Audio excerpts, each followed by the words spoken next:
At lagi kong pa pinapaalala, ang gadget po ay sa inyo. Humihiram lang po ang inyong anak. Kayo po ang may-ari ng gadget na yan.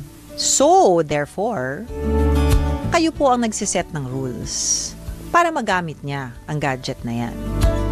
Hindi po kayo nagbibigay ng gadget o SOCMED access nang walang rules. Kasi, para po kayong nagpakawala ng bata sa gitna ng daan. Ganun po ang danger na dapat iniisip ninyo.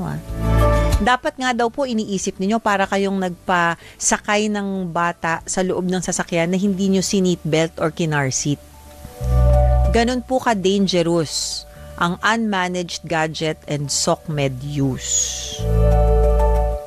Huwag nyo sasabing OA si Teacher Tina because, oh my gosh, nakakita na kami ng yung risk po ng unmanaged SOCMED.